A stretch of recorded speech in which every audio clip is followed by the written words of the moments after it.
ایک عورت تھی جو وقت کی بہت بڑی خوبصورت حسینہ تھی، اور وہ بند ٹھن کے بیٹھتی، دروازہ کھلا ہوتا تو اس کا مطلب یہ ہوتا دکان کھلی ہے، اور دروازہ بند ہے تو اس کا مطلب ہے دکان بند ہے۔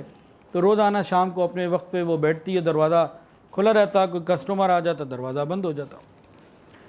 تو بنی اسرائیل کا ایک نوجوان تھا اس زمانے میں، وہ ایک ایسے وقت میں وہاں سے گزرا کہ دروازہ کھلا ہوا تھا، اور غلطی سے اچانک اس کی نظر اندر پڑ گئی۔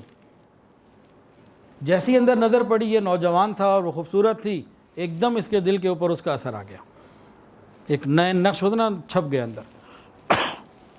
اب یہ بڑا پریشان، توبہ طائب ہونے کی کوشش کرے، رجوع کرے، مسئلہ نہیں حل ہو رہا، ڈر رہا ہے، وہ مطلب گناہ کی طرف آمادہ ہو گیا۔ ساری کوششیں کر لیں، اب اس کو یقین ہو گیا کہ اس گناہ کے بغیر میری تسلی نہیں ہونی، چین نہیں مجھے ہونا۔ اس نے اپنی ساری چیزیں بیچ باچ کے کسی طریقے سے بڑی مشکل سے وہ دینار جمع کیے جو اس کو اس کام کے دینے تھے، اپنی جمع پونجی سب بیچ باچ کے کر کے یہ پیسے جمع کر کے لایا، اور جب آیا اس کے پاس تو دروازہ کھلا ہوا تھا، گویا دکان کھلی ہوئی تھی۔ اندر گیا، اس نے پیمنٹ دے دی، اور اس نے کہا ٹھیک ہے، اب آپ کو اجازت ہے، آ جائیں آپ بستر پہ۔ اس نوجوان نے پیسے تو دے دیے، اب بستر پر آ گیا تو آگے ہاتھ نہیں بڑھا رہا۔ نے کہا کیا ہو گیا، تم نوجوان تو ہو، کیا مسئلہ ہے، تم آگے کیوں نہیں بڑھتے؟ تو پھر کپ کپانے لگا، تھوڑی دیر میں ڈرنے لگا۔ کہا کیا ہو گیا تمہیں، آج تک تو کوئی ایسا نہیں آیا جو پیمنٹ کر کے بھی انتظار کر رہا ہو، کیا ہو گیا تجھے؟ نے کہا خیال مجھے آ گیا۔ مجھے کیا خیال آ گیا تجھے؟ اس نے کہا مجھے یہ خیال ہے کہ اللہ مجھے یہاں بھی تو دیکھ رہا ہے کہ میں تیرے ساتھ اس لیے بیٹھا ہوا ہوں، مجھے تو اللہ دیکھتا تھا، میں ذکر میں، نماز میں، عبادت میں، کاموں میں لگا ہوتا تھا، اچھے کاموں میں لگا ہوتا تھا، تو آج اللہ مجھے اس حال میں دیکھ رہا ہوگا، بس اس خیال نے مجھے پریشان کر دیا ہے۔ پھر یہ کہنے لگا جو تجھے میں نے دیا نا وہ تیرا ہو گیا، میں یہاں سے جا رہا ہوں، مجھے چھوڑ دے تو، میں نہیں تجھے ہاتھ لگا سکتا۔ عورت بڑی حیران ہوئی، اس کو سمجھ میں نہیں آیا کہ یہ کیا دقیانوسی نوجوان، ہماری لینگویج میں آج کل کے معاشرے کی کیا دقیانوسی آدمی آ گیا، یہ اس کو ایٹیکیٹ سے نہیں آتے۔ خیر اس نے نا اس سے اس کا نام اور گاؤں وغیرہ کا پتہ پوچھ لیا۔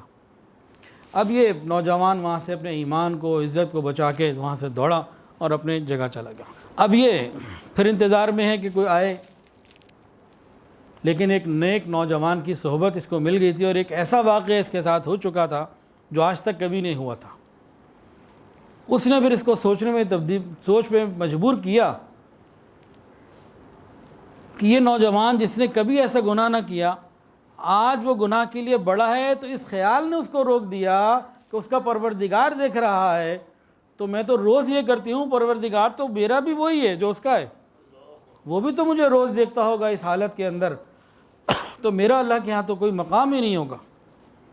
بس یہ خیال جو پیدا ہوا، اس نے اپنی کام والی کو بلایا جو اس کے ساتھ باندھی تھی، دروازہ بند کروایا، وہ کپڑے اتارے، غسل کیا، اللہ کے سامنے توبہ کی، روتی رہی،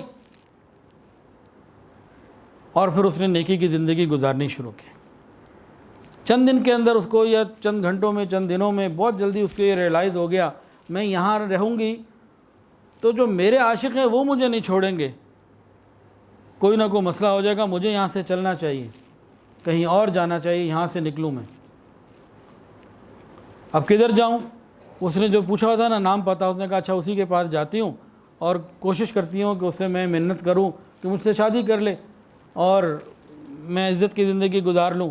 بہرحال اس نے سادہ کپڑے پہنے، تھوڑا سامان لیا اور نکل پڑی۔ اس بستی میں پہنچی، اس گھر گئی تو پوچھا اس نوجوان کا، اس نے کہا باہر گیا ہوا ہے، میں انتظار کر لیتی ہوں۔ انتظار کیا، اتنے میں وہ نوجوان جب آیا نا، اس نے دیکھا کہ وہی عورت ہے، وہ تو وہیں سے اس نے دیکھا کہ یہ میرے گھر ہی آ گئی ہے، وہیں سے اس نے ایک چیخ ماری، اور اس نے جناب اللہ کا نام لیا، اور جو بھی اس وقت کے نبی کا کلمہ ہوگا، کلمہ بہرحال پڑھا، اس طرح سے ذکر کیا اور جان اللہ کو دی تھی۔ اب یہ بڑی روئی کہ جس کے لیے میں آئی تھی وہ بھی دنیا سے چلا گیا، اب کدھر جاؤں؟ پھر اس نے گھر والوں کو ساری یہ تفصیل بتائی کہ میں ایسی تھی، یہ آیا، میرے ساتھ یہ معاملہ ہوا، اب میں اس نیت سے آئی ہوں، اب میں نیکی تقوی پاک دامنی کی زندگی گزارنا چاہتی ہوں، یہ تو چلا گیا، اب کوئی اور آپ سمجھیں کوئی اور رشتہ میرا کروا دیں، اب میں گناہ کی طرف نہیں جانا چاہتی۔ تو گھر والے بھی اچھے لوگ تھے، انہوں نے کہا کہ اس کا ایک بھائی ہے، اس سے اگر تم چاہو۔ اس نے کہا ٹھیک ہے۔ خیر پھر شریعت کے مطابق نکاح ہو گیا۔ پھر اللہ رب العزت نے اس عورت کو 7 بیٹے دیے جو وقت کے بنی اسرائیل کے بڑے بڑے علماء بنے۔ کس عورت کو؟ جس نے کس زندگی سے توبہ کی تھی۔ تو توبہ تو اللہ رب العزت ایسے قبول فرما لیتے ہیں۔ اچھا، ان اللہ یحب التوابین، کیا مطلب ہے جی؟ یقیناً اللہ تعالیٰ محبت رکھتے ہیں توبہ کرنے والوں سے۔ جب اللہ تعالیٰ توبہ کرنے والوں سے محبت کرتے ہوں تو بندوں کو کہاں اجازت ہے کہ توبہ کرنے والوں سے نفرت کریں؟ یہ کیسے ہو سکتا ہے؟ ویڈیو کے نیچے سبسکرائب کے بٹن پہ کلک کریں، بیل کے آئیکن پہ کلک کیجئے تاکہ ہر نئی ویڈیو کی نوٹیفیکیشن آپ کو مل جائے۔